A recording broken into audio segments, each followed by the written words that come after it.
सुबह का मेरा सभी को नमस्कार। आइए शुरुआत करते हैं अलंकार। पिछली वीडियो में हमने सिर्फ अलंकार की डेफिनेशंस और अलंकार को समझा था कि अलंकार क्या होते हैं। तो काव्य की शोभा बढ़ाने वाले अंग को अलंकार कहते हैं। जो शब्द या जो अर्थ और जो शब्द और अर्थ मिलकर काव्य की शोभा बढ़ाए उन्हें हम अलंकार कहते हैं। अब अलंकार में हमने कई रूप देखे अलंकार।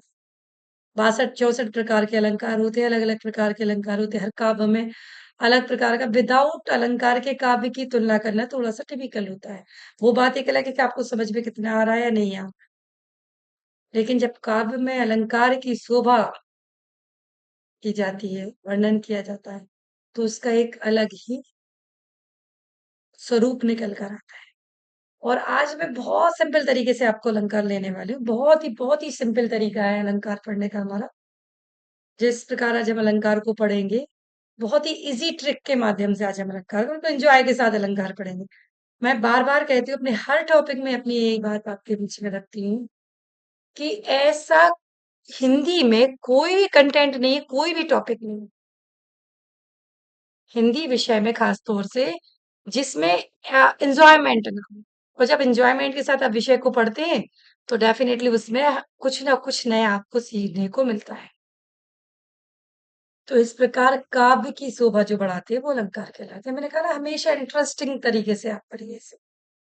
जब भी आप इसे इंटरेस्टिंग तरीके से पढ़ेंगे ना हिंदी को, बड़ा आनंद आता है हिंदी पढ़ने में, मुझे बड़ा आनंद आता है। हिंदी से बेटर कोई विषय नहीं।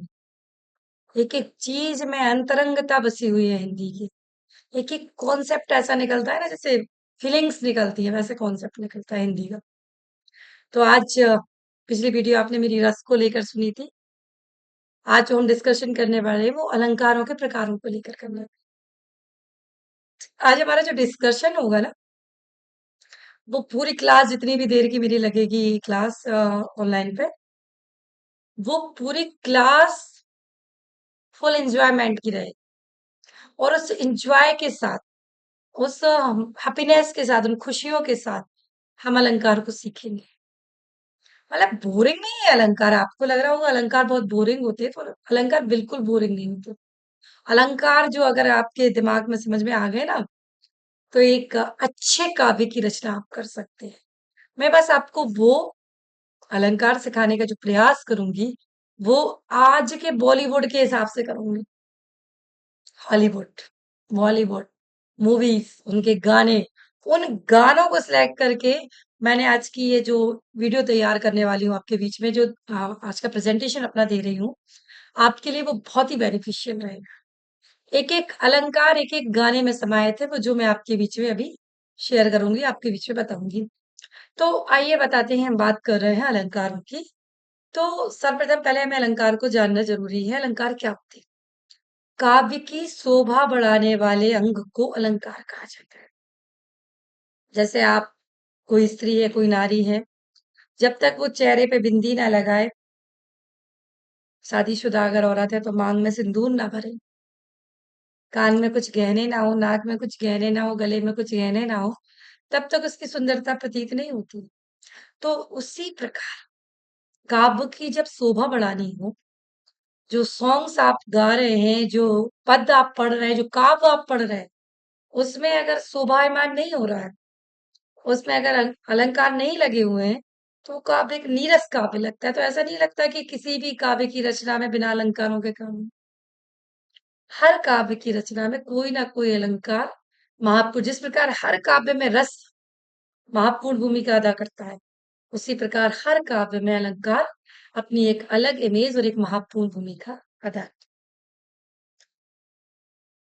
काव्यम अलंकारम गुणोक्ति मतलब काव्य में अलंकार का होना ही उसके गुणों की उक्ति को प्रदर्शित करता है। अब अलंकार कितने प्रकार के होते हैं? अलंकार 3 प्रकार का। एक होता है आपका अर्थ अलंकार जो अर्थ के आधार पर निकल के आता है। जब आप शब्दों के अर्थ डिफाइन करोगे ना तब आपको उसके अंदर का अलंकार ढूंढ पाओगे। एक होता है शब्दों के आधार पर अलंकार, मतलब शब्द से ही आप मॉडिफाई कर लोगे कि अलंकार कौन सा अलंकार है। जिस प्रकार के अलंकार का यहाँ पर प्रयोग किया गया है। और तीसरे होते हैं उभय अलंकार, जिसमें शब्द भी महत्वपूर्ण होते हो, जिसमें उसके अर्थ भी महत्वपूर्ण होते हैं, वो कहलाते हैं आपके उभय अलंकार। क्लियर? पहला आपका शब्द अलंकार, दूसरा आपका अर्थ अलंकार, और तीसरा आपका उभय अलंकार। अब शब्द अलंकार में हम बात करें तो 5 प्रकार के अलंकार होते हैं। एक होता है यमक, श्लेष अलंकार, अनुप्रास अलंकार, वक्रोक्ति अलंकार और काकमूल अलंकार।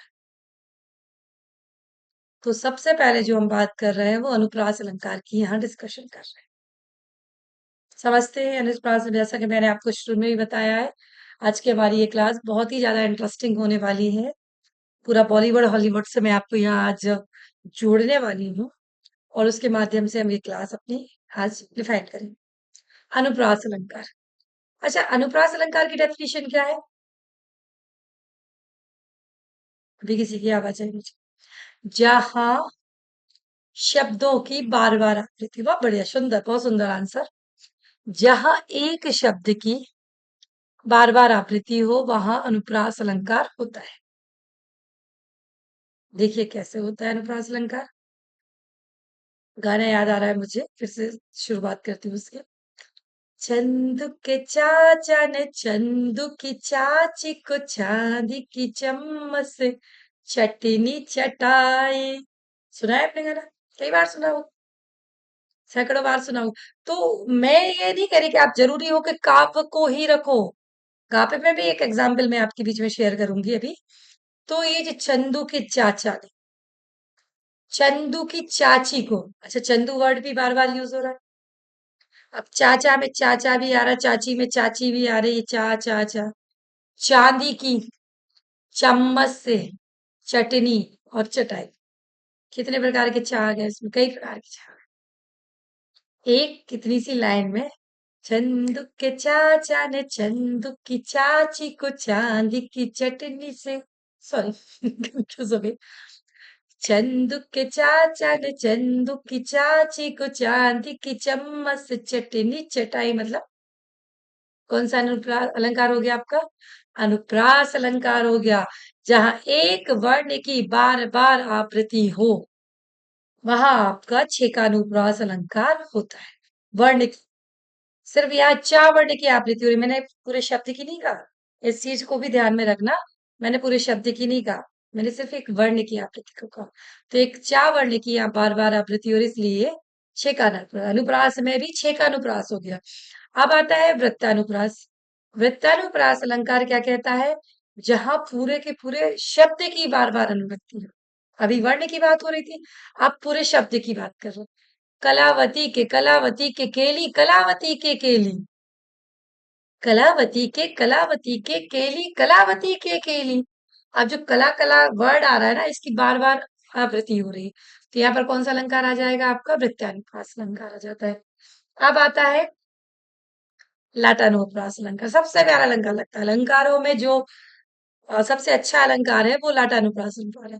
इसको मैं काव्य और पद के माध्यम से बताती हूँ आपको। चारु चंद्र की चंचल किरणें खेल रही थी जल थल में।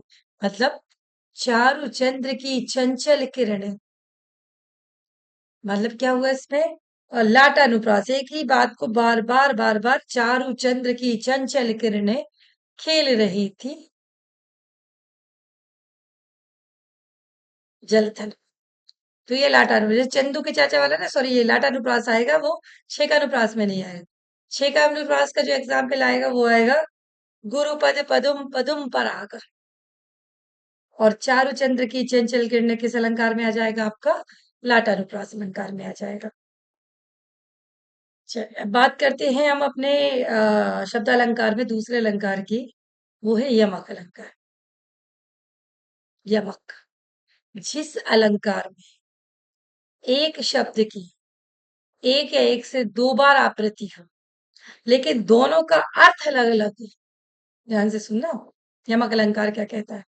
जहां एक शब्द की एक से अधिक बार आवृत्ति हो या दो से अधिक बार भी आए, लेकिन उनका जो शाब्दिक अर्थ है वो डिफरेंट होना चाहिए। तो वहां कौन सा अलंकार होता है? यमक अलंकार होता है। जैसे हमने पहला यहाँ एग्जाम्पल्स में ले रही हूँ, उसके बाद मैं आपको बॉलीवुड में भी ले चलूंगी।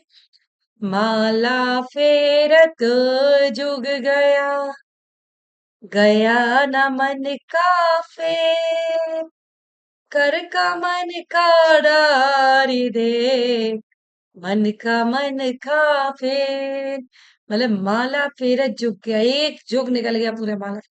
गया ना मन का फेर, मन का, एक मन का यहाँ क्या अर्थ लिख रहा है? मन का मतलब अपने मन का, अपने मस्तिष्क का। फेर नहीं गया, कितनी बार राम राम राम राम राम राम जपते समय निकल गया, लेकिन कर का मन का डारी दे, मन का। और दूसरा मन का मतलब मोती, उन मोतियों को आप निकाल रहे हैं। एक और एग्जाम्पल यहाँ मैं लूंगी इसका दूसरा। कनक कनक ते सौगुनी, मादकता दिखाए, जो खाए बोराए, जो ना खाए वो बोराए। एक कनक मतलब होता है सोना, और एक कनक मतलब होता है धतूरा। दोनों की प्राप्ति पे, दोनों की अधिकता पे अगर धतूरे को आपने ज्यादा पी लिया तो भी आप मादकता अधिक है, मादक उसमें ढूंढोगे इसके घमंड में। और अगर कोई कनक, दूसरा सोना आपको मिल जाए तब भी आपके अंदर मादकता आ जाती। अभी मैं आपको साहित्य के एग्जाम्पल दे रही हूँ कि मैं आपको बॉलीवुड से भी जोड़ूंगी इसको। चलिए दूसरा इसका, सारंग ने सारंग गहो। सारंग ने सारंग गहो मतलब एक सारंग मतलब यहाँ सांप को कहा जा रहा है, और एक सारंग मतलब यहाँ मोर को कहा जा रहा है। एक मोर ने मोर को ही, या सांप ने मोर को कह लिया। तो ये कौन सा अलंकार हो जाता है आपका? जहां वर्ड सेम हो लेकिन उनके मीनिंग्स अलग अलग हो रहे हो, वहां आपका यमक अलंकार। वे तीन बेर खाती थी, वे तीन बेर, राजा छत्रसाल की बात कर रही हूँ मैं, जो उनके घर में रानियां रहती थी। उनके जो खाने का जो तरीका था, वो 3 बार खाना खाती थी, एक सुबह खाती थी, एक दोपहर खाती थी, एक शाम खाती थी। और अब स्थिति क्या बन गई? उनको देश निकाला दे दिया गया है, जंगलों में रह रही हैं, विचरण कर रही हैं। वहां खाने के लिए उन्हें पर्याप्त भोजन नहीं मिल पा रहा है, जिसके कारण उन्हें सब जो जंगल में बेर कंदमूल होते हैं ना, वो बेर खा के अपना जीवन निकाल। तो कवि ने वहां कल्पना क्या कर दी? वे 3 बेर खाती थी, वे 3 बेर खाती है, मतलब एक बेर मतलब समय, सुबह दोपहर और शाम को खाना खाने वाली 3 बेर मतलब एक फल। उन 3 बेर को खाकर अपना जीवन यापन कर रही है। एक और एग्जाम्पल है, जो एग्जाम्पल सुनकर आपको लगेगा कि यमक अलंकार अब क्लियर हुआ है। एक गाना है पुराना, बहुत पुराना गाना है। सजना है मुझे सजना के लिए, जरा उल्फी जुल्फ समार लूं। कुछ गलती होगी गाना में, कोई बात नहीं, शुरुआत की हम बात कर रहे हैं। सजना है मुझे सजना के लिए, मतलब एक सजना मतलब होता है मेकअप करना, तैयार होना। और दूसरा सजना कौन होता है? मतलब आपका प्रियतम जो आने वाला है। तो सजना है मुझे सजना के लिए। तो इसमें जो हम अलंकार की बात कर रहे हैं, शायद मैं इस गाने को थोड़ा ऊपर नीचे गा दिया, आपको दोबारा सुनवाती हूँ इस गाने को।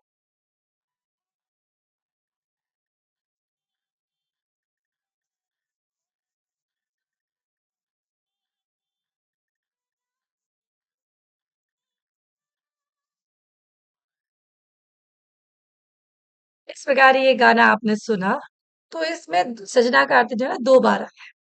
एक सजना का अर्थ होता है उसका पति, और दूसरे सजना का अर्थ होता है मेकअप का करना। तो इस प्रकार मुझे लगता है यमक अलंकार का कॉन्सेप्ट आपका बिल्कुल क्लियर हो गया होगा कि यमक अलंकार जो होता है वो एक शब्द की 2 बार आवृत्ति हो, लेकिन दोनों के अर्थ कैसे होना चाहिए? अलग अलग होना चाहिए।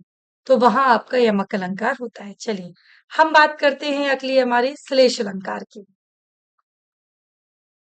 श्लेष अलंकार क्या कहलाता है? जब जहां कोई शब्द एक बार प्रयुक्त हो, मगर प्रसंग भेद में वो अलग अलग हो। ठीक है ना। श्लेष अलंकार क्या कहलाता है? जहां पर कोई भी एक शब्द एक बार में प्रयुक्त हो मगर उसके जो प्रसंग भेद है वो डिफरेंट होना चाहिए। शब्द एक बार में प्रयुक्त हो, जैसे अभी हमने कहा रहीमन पानी राखिए, बिन पानी सब सून, पानी गए न उबरे, मोती मानस चून रहीमा, मोती मानस चून। आप देखिए इसमें श्लेष अलंकार कैसे समझते हैं। अभी बॉलीवुड से भी जोड़ूंगी आपको, पहले हम पद्य को जब भी है ना उसके माध्यम से समझते हैं पहले। मोती मानस चून, एक मोती मतलब होती है कांति, और एक मानस मतलब होता है प्रतिष्ठा, और चून मतलब होती है चमक। एक मोती मतलब होता है आपकी कांति, रही मन विपदा हो भले, जो थोड़े दिन हो, कौन अपनो कौन परायो, सब कुछ मालूम होए रहीमा, सब कुछ मालूम। इसके पहले जो मैंने एग्जाम्पल लिया ना, रहीमन पानी राखिए, बिन पानी सब सून, मोती गए न उबरे, सॉरी, पानी गए न उबरे, मोती मानस चून। तो यहाँ पर रहीमदास जी कहते हैं रहीमन पानी राखिए, बिन पानी, संसार में पानी के बिना कुछ भी नहीं है। मतलब जहां कोई एक शब्द एक बार प्रयुक्त हो, पानी शब्द एक बार प्रयुक्त हुआ, लेकिन उसके अर्थ कितने सारे निकल गए कि अगर रहीमन पानी राखिए, बिन पानी सब सुन, बिना पानी के सब कुछ खत्म है। अगर संसार में जल नहीं है, पानी नहीं है, तो कुछ नहीं हो सकता। क्या क्या नहीं हो सकता है? पानी गए ना उबरे, अगर पानी नहीं है ना आपके पास, तो मोती मानस शून, मतलब कि मोती, चमक, मानस प्रतिष्ठा, और चून मतलब आपकी कांति, सब कुछ खत्म हो जाएगा। तो एक पानी के दो अर्थ निकाल दिए हमने सीधे सीधे, कि ये से प्रकार से अगर मोती मानस चून। उसी प्रकार चलिए मैं आपको एक और एग्जाम्पल में यहाँ पर लेती हूँ। को घटी पे बृषभानुजा, वे हलधर के वीर। अब यहाँ बृषभानुजा किसे कहा गया है? एक बृषभानुजा होती है राधा कृष्ण की जोड़ी, और एक बृषभानुजा का अर्थ होता है गाय और बैल की जोड़ी। देखिए बृषभानुजा शब्द लिखा गया है, एक ही शब्द, शब्द आपके सामने सिर्फ एक ही डाला गया है, लेकिन उसके अर्थ कितने डाले गए हैं? दो डाले। दोनों अर्थ उसके अलग अलग हैं बृषभानुजा के। एक मतलब राधा कृष्ण की जोड़ी को बृषभानुजा भी कह सकते हैं, और वे हलधर के वीर, मतलब वे हलधर के वीर के रूप में कार्य कर रहे हैं, तो वो भी हो सकते हैं, राधा कृष्ण भी यहाँ पर आ सकते हैं वृषभानुजा मतलब, या फिर गाय और बैल की जोड़ी को भी वृषभानुजा कहा जा सकता है। चलिए इसके अलावा आपको बॉलीवुड से जोड़ते हुए गाना बड़ा फेमस हुआ था, मोहब्बत बरसा देना तुम कि सावन आया है। सुना होगा आपने ये गाना, शायद मैं सही से नहीं सुना पाई हूँ आपको। चलिए इसको हम सुनते हैं एक बार, गाने को। मोहब्बत बरसा देना, इस सॉन्ग को हम सुनते हैं। मोहब्बत बरसा देना, सावन। इस वाक्य में जो सावन शब्द है उसके दो अर्थ लिए गए हैं। एक तो सावन का जो पानी आ रहा है उसको लिया गया है, दूसरा यहाँ सावन से अर्थ लिया गया है आपका प्रेमिका के लिए, मोहब्बत बरसा देना तू कि सावन आएगा। सावन एक शब्द है सिर्फ, सिंपल। बड़ा अच्छा गाना है, बहुत सुना होगा आपने, फेमस गाना है ये। तो इस प्रकार से श्लेष अलंकार, मुझे लग रहा है आपका कॉन्सेप्ट क्लियर हो गया होगा कि जहां कोई एक शब्द एक बार प्रयुक्त हो मगर प्रसंग भेद में वो अलग अलग अर्थ निकालता है, तो वहां आपका कौन सा अलंकार होता है? श्लेष अलंकार होता है। चलिए नेक्स्ट हमारा शब्दालंकार जो प्रकार है वो आता है वक्रोक्ति। वक्रोक्ति या जिसे हम श्लेष मूल अलंकार भी कहते हैं। वक्रोक्ति अलंकार को हम श्लेष मूल अलंकार के नाम से भी जानते हैं, जहां वक्ता के कथन का भिन्न अर्थ लिया जाए, जहां पर वक्ता के कथन का भिन्न अर्थ ले लिया जाता है वहां पर आपका श्लेष मूल अलंकार होता है। हम्म।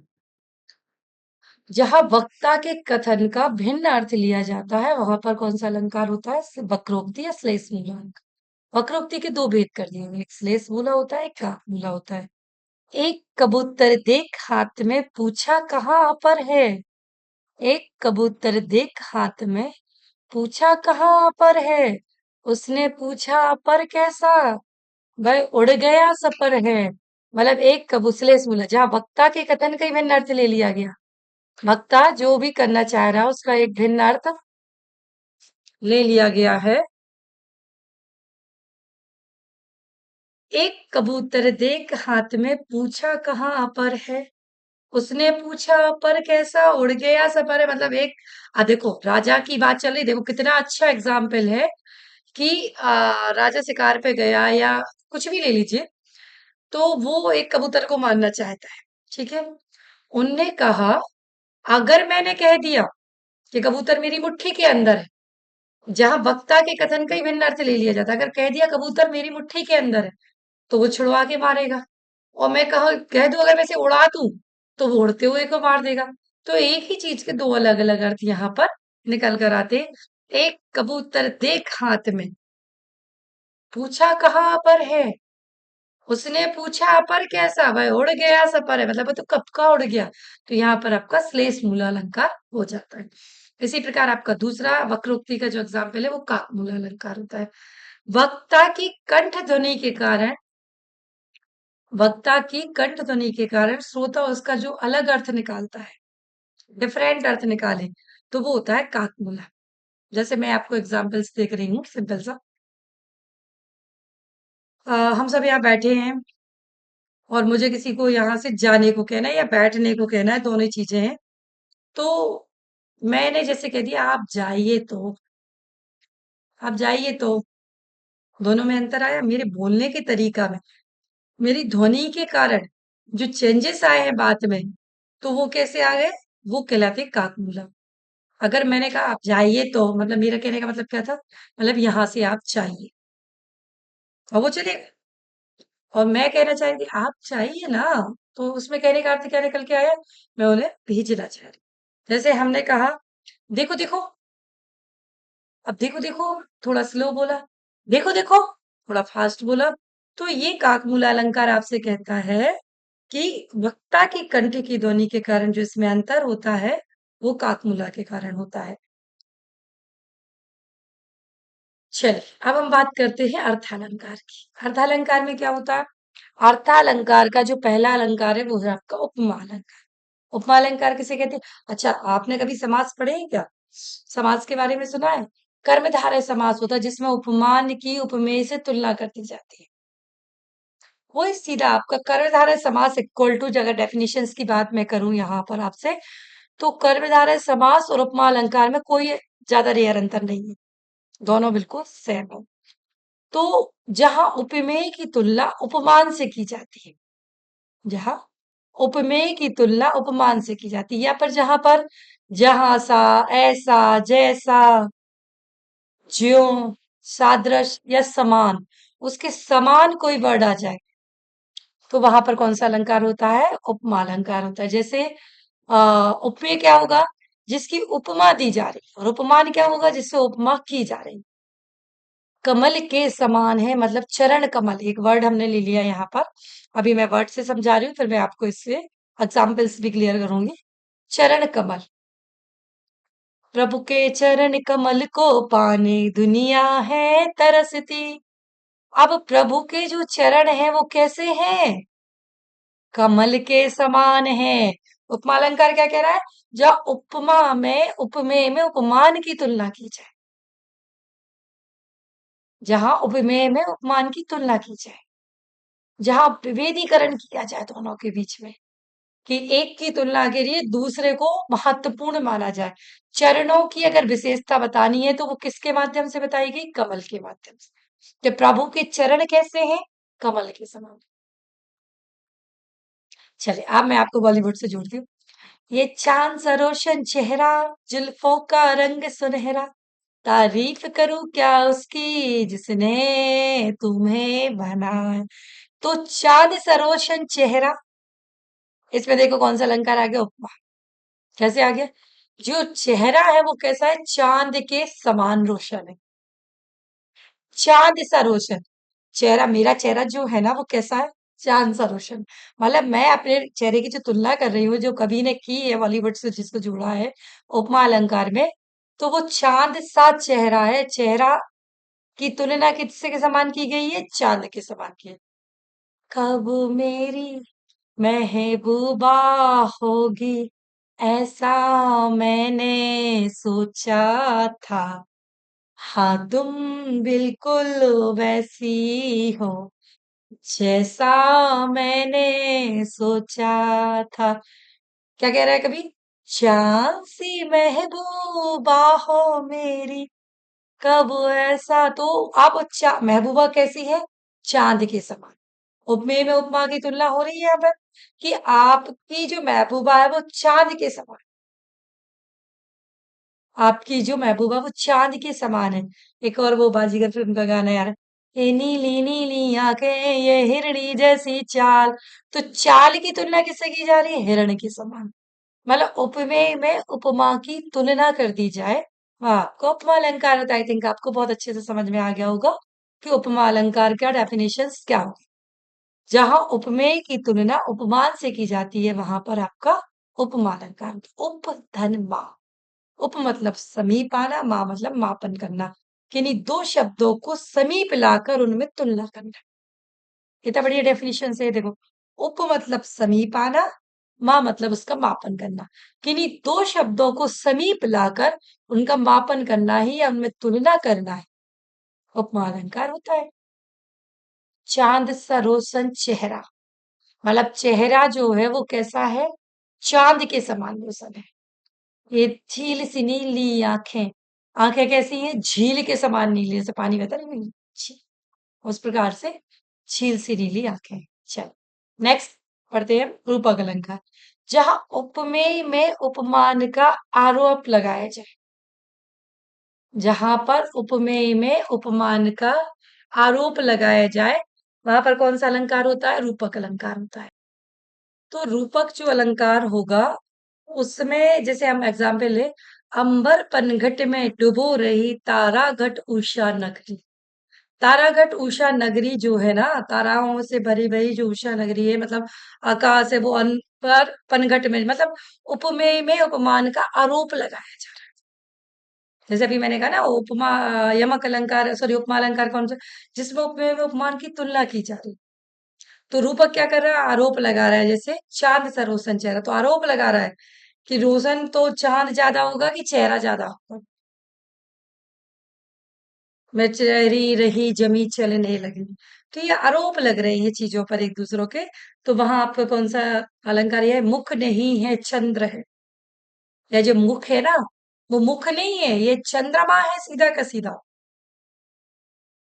वो कभी कह रहा है ये मुख नहीं, चांद सा चेहरा अगर बात कर रहा है तो वो ये उपमा अलंकार हो जाए। और ये मुख नहीं है चंद्र है, तो वहां कौन सा अलंकार आ जाएगा? आपका रूपक अलंकार आ जाएगा वहां पर, जहां उपमेय में उपमान का आरोप लगाया जा रहा है। चलिए तीसरा और अगला जो अलंकार है हमारा वो है संदेह अलंकार। जहां उपमान में उपमेय का संदेह हो, डाउट। जहां उपमान में उपमेय का संदेह हो। संदेह की स्थिति कैसे बनेगी?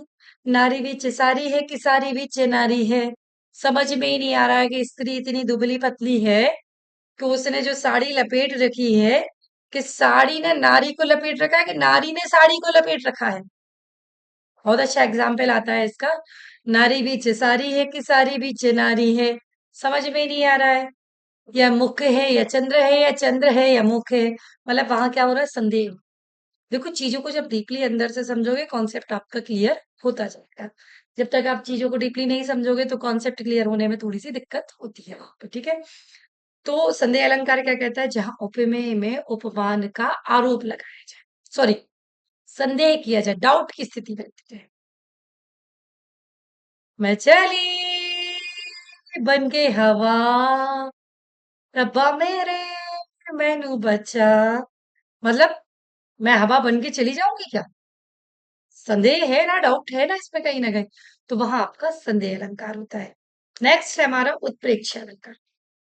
उत्प्रेक्ष अलंकार किसे कहते हैं? ये सब हम शब्द अलंकार के भेद पढ़ रहे हैं। अर्था को हमने कल ले लिया था, अपने स्टार्टिंग वीडियो में ले लिया था, अब हम शब्द अलंकार को ले रहे हैं। जहां उपमेय में उपमान की सिर्फ संभावना हो, वो छोटी छोटी, मैंने कहा 60-70 अलंकार हैं भाई, रस तो हमने 9 ही पढ़े ना, तो 9 रसों में आपने क्लियर कर लिया कि कहाँ भय है, कहाँ जुगुप्सा है, कहाँ घृणा है, कहाँ प्रेम है, कहाँ रति है, कहाँ वात्सल्य है, कहाँ भगवत। अलंकार तो 66 भागों से भी ऊपर ज्यादा बांटे गए हैं, तो उस चीज को समझने में थोड़ा सा टाइम तो लगेगा। थोड़ा सा अच्छे से ध्यान से पढ़ेंगे तो कॉन्सेप्ट आपका क्लियर होता जाएगा। चलिए हम करते हैं उत्प्रेक्ष अलंकार की। जहां बात में उपमान की संभावना हो, संभावना, जैसे जहां पर ऐसे शब्द आ रहे हो, मन मानो जनु जानो, ये मुख नहीं मानो चंद्र है। एक चंद्रमा और एक प्रेमिका का मुख, उसमें कितने सारे अलंकार निकल के आ गए। अगर कहता है, अगर कभी कहता है मुख चंद्र सा है, अगर कभी कहता है मुख चंद्र सा है, तो कौन सा अलंकार है? उपमा अलंकार है, क्योंकि उसने उसकी तुलना कर दी, मुख चंद्र सा है। और कवि ने कह दिया मुख नहीं है चंद्र ही है, उसने आरोप लगा दिया कि मुख नहीं है, ये चंद्रमा ही है, या ये चंद्र नहीं है, मुख ही है।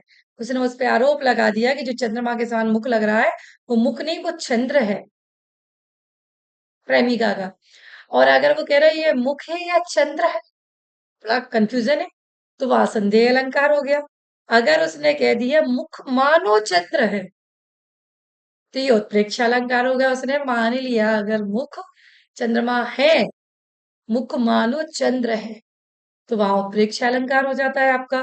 तो जहां पर आपके मनु मानो, जनु जानो, मनहु जनहु जैसे शब्द आपको कहीं भी दिखाई दे, तो वहां तुरंत आपको उत्प्रेक्ष अलंकार के बारे में डिफाइन करना है। चलिए नेक्स्ट है हमारा अतिशयोक्ति अलंकार। किसी भी बात को बड़ा चढ़ाकर बताना, किसी भी बात को बड़ा चढ़ाकर बताना, वहां अतिशयोक्ति अलंकार होता है। जैसे एग्जाम्पल्स लिया है इन्होंने, लहरें व्योम चूमती उठती, मतलब जमीन से जो लहरें आ रही है ना समुद्र की, वो आकाश को चूम रही है, तो क्या पॉसिबल है?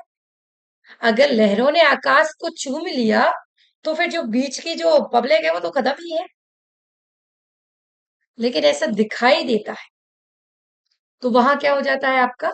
अतिशयोक्ति अलंकार हो जाता है। अतिशयोक्ति अलंकार का तो बहुत अच्छा एग्जाम्पल मैं बॉलीवुड का भी आपको देती हूँ। तो अतिशयोक्ति अलंकार मतलब किसी भी चीज को बहुत बड़ा चढ़ा कर कहना है। किसी नायिका का वर्णन ऐसे कर देना जैसे संगमरमर की तरह है तेरा ये बदन, मतलब ये अतिशयोक्ति है। मतलब नायिका का जो शरीर है वो संगमरमर पत्थर के समान हो सकता है क्या? चलिए इसका एक बड़ा अच्छा एग्जाम्पल्स आपके बीच में शेयर करती हूँ।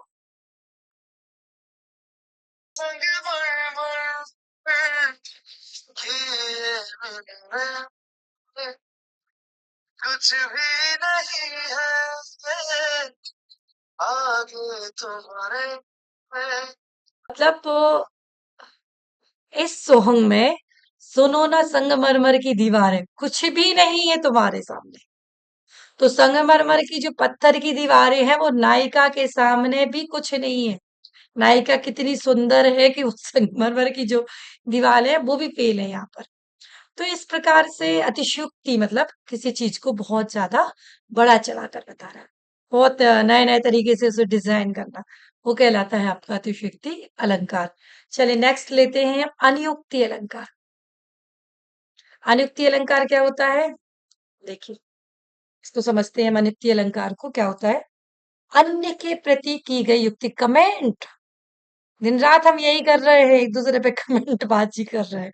तो ये बहुत सिंपल सा इसका एग्जाम्पल है अनियुक्ति अलंकार, मतलब अन्य के ऊपर कही गई युक्ति अनियुक्ति अलंकार है।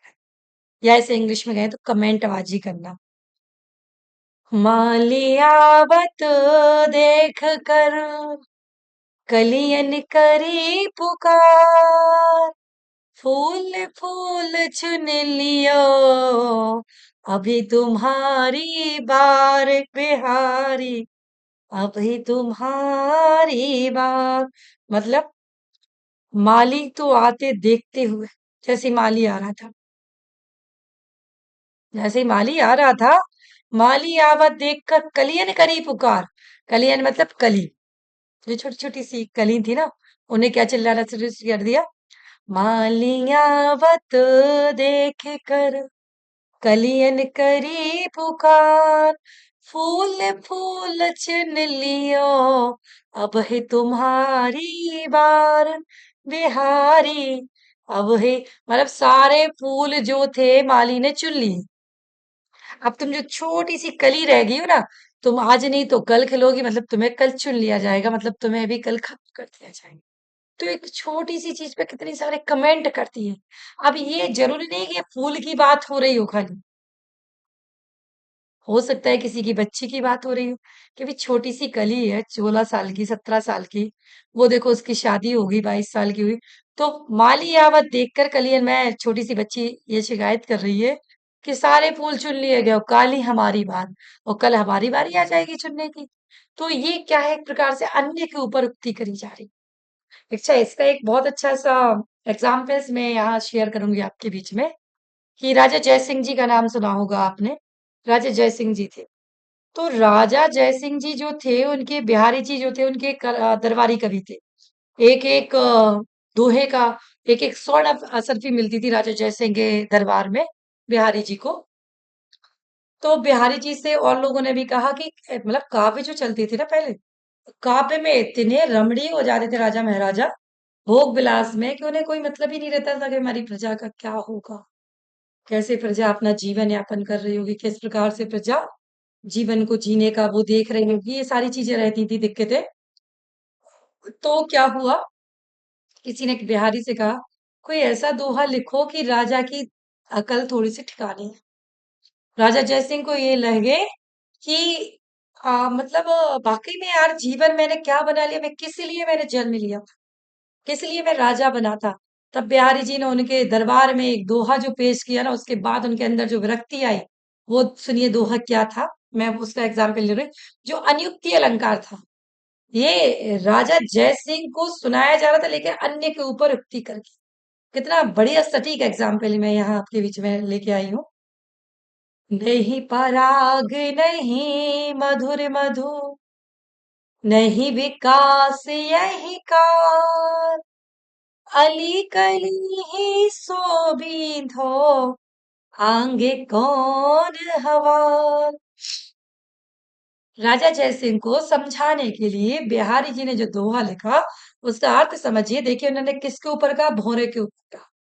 भोरा कौन है, राजा जयसिंह खुद। लेकिन देखिए कितने अच्छे से समझाया उन्होंने, नहीं पराग नहीं मधुर मधु, नहीं विकास यही काल। ना ही पराग मिला, मतलब मधुर मधु, ना ही शहद मिली, नहीं विकास यही काल, ना ही वो उसके अंदर विकास कर पाएगा। अली कली ही सो भी दो, वो जो फूल खिला था ना, उस फूल के अंदर एक जैसे फूल खिलता है ना, वो कौन सा वाला फूल होता है जो शाम होते ही बंद हो जाता है, शायद सूरजमुखी का होता है, कौन सा फूल होता है, उस फूल के अंदर भौरा बैठा है। अली मतलब भौरा, भौरा उस फूल के अंदर बैठा है। अब वो फूल में से पराग लेने की कोशिश कर रहा है, चूसने की, भौरा घूमते घूमते। अब वो पराग चूसने में इतना लिप्त हो गया कि थोड़ा बहुत पराग उसे मिल पाया। नहीं पराग नहीं मधुर मधु, ना तो उसे पराग मिल पा रहा है, ना ही उसे मधु मिल पा रही है, मतलब शहद मिल पा रहा है। नहीं विकास यही काल, ना ही उसका उसके अंदर विकास हो पा रहा है। अली कली ही सो बिंदु, अली जो है बोरा, वो कली के अंदर फंस गया है। आगे कौन हवाल, ऐसे भौरे का आगे जीवन क्या होगा। तब राजा जैसे को अंदर से लगा कि वो भौरा मैं हूं। मैं ना पराग मिल रहा है मुझे, ना मधु मिल रही, ना समाज मिल रही, ना देश मिल रहा, ना राष्ट्र मिल रहा, ना जो जिसकी सेवा के लिए मैंने ये पद लिया ना वो मिल। तो वही उनको बराग, वही उनके मन में ये चीज आ जाती है कि नहीं पराग नहीं मधुर मधु, नहीं विकास यही काल, अली कली सो ही बींदो, आंगे कौन हवाल। इस प्रकार से बिहारी जी ने राजा जयसे को सचेत किया कि जिस प्रकार वो भौरा अली कली के बीच में फंसकर ना ही उसे मधु मिलती है, ना ही उसे पराग मिलता है, ना ही संसार सुख मिलता है, उसी प्रकार आपको भी इससे निकलना चाहिए। तो यहाँ अन्य के ऊपर उक्ति मतलब कमेंट करते हुए उस कार्य को पूरी करने की बात की जाती है, वहां पर आपका अनुक्ति अलंकार होता है। चलिए, नेक्स्ट अलंकार है हमारा भ्रांतिमान अलंकार। भ्रांति मतलब मन में दुविधा तो है, लेकिन उसे सत्य मान लिया जाता है, मगर संदेह भी है। भ्रांतिमान अलंकार क्या कहता है कि मन में दुविधा तो है, लेकिन उसे सत्य भी मानना है, लेकिन मन में वहां भ्रांति भी चल रही है। नाक का मोती है अधर की कांति, नायिका की जो नाक के ऊपर जो मोती मतलब लौंग उसने पहन रखी है, वो समझ में नहीं आ रही है कि वो सिर्फ नाक का मोती है और उसके होठों की कांति है। मतलब इतना उसके होंठ जो है ना वो इतने सुंदर लग रहे हैं, जैसे नाक के मोती के समान हो, तो वहां भ्रांतिमान अलंकार होता है। जब क्लियर कॉन्सेप्ट नहीं हो, साकेत की बात हो रही है, जयशंकर प्रसाद जी ने ये लाइन अपने साकेत में, सॉरी मैथिली शरण गुप्त जी ने साकेत में लिखी है, उर्मिला के ऊपर से लिखी है ये लाइन है कि जब उर्मिला अपने लक्ष्मण का जब इंतजार करती है, तो समझ में नहीं आ रही है, वो इतनी दुबली हो गई है, इतनी सूख गई है अंदर से अपने पति के विछोह में, कि नाक का मोती है या वो अधर की कांति है। चल, नेक्स्ट हमारा आता है विरोधाभास अलंकार। विरोध ना होते हुए भी विरोधाभास दिखाई दे, किसी चीज का हम विरोध नहीं कर रहे हैं, फिर भी हमें देखकर ऐसा लगता है कि वहां पर विरोधाभास अलंकार है। तो देखिए कैसे होता है विरोधाभास अलंकार। या अनुरागी चित्त की गति समझे नहीं को, जो जो बूढ़ो श्याम रंग, त्यों त्यों उज्ज्वल हो। बहुत बढ़िया। राजा जयसिंह की सभा के लिए ये दोहा लिखा गया था, वहां बोला गया, या अनुरागी चित्त की, जब अनुराग होता है ना, खुद से खुद का प्रेम होता है, तो उस गति को कोई नहीं समझ सकता।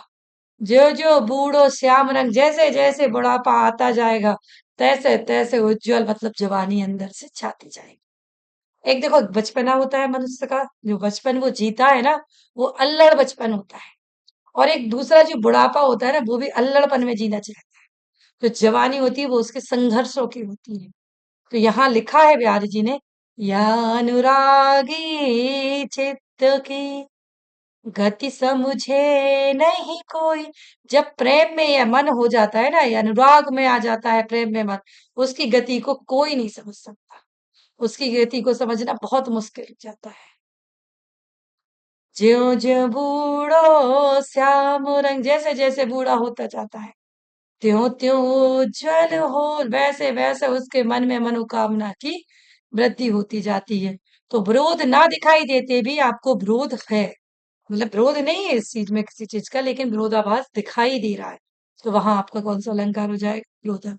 चलिए, नेक्स्ट हम पढ़ते हैं आ, ब्याज स्तुति और ब्याज निंदा अलंकार। ब्याज स्तुति कहती है जहां काव्य में ऊपर से तो निंदा जान पड़े, लेकिन अंदर उसका गुणगान किया जाए, तो ब्याज स्थिति।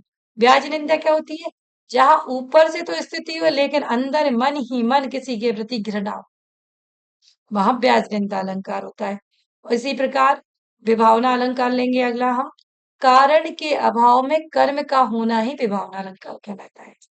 बिनु पग चले सुने बिनु काना, मतलब बिना पग के ही चले जा रहे हैं श्री कृष्ण, सुने बिनु काना मतलब बिना कान के ही सुने जा रहे हैं। ईश्वर की महिमा देखिए, बिनु पग चले सुने बिनु काना, मतलब वहां कारण के अभाव में ही कर्म का होना विभावना अलंकार होता है। लास्ट और अंतिम अलंकार हमारा है मानवीय करण अलंकार, जिसपे हम डिस्कशन कर रहे हैं। निर्जीव वस्तुओं में मानवीय गुणों का आरोपण लगाना, जो वस्तुएं बिल्कुल निर्जीव हैं उनमें मानवीय गुणों का आरोप लगाना मानवीकरण अलंकार होता है।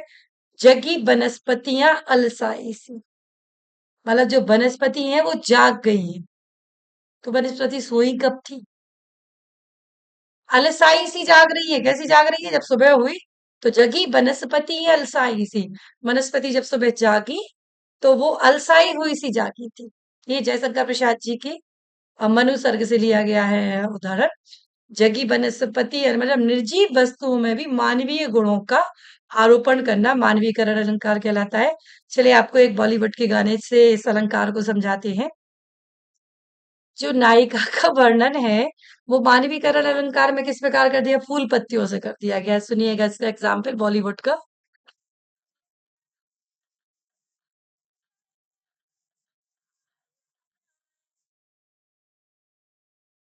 तो इस काव्य में पूरे के पूरे इंसान को प्रकृति से जोड़ दिया गया।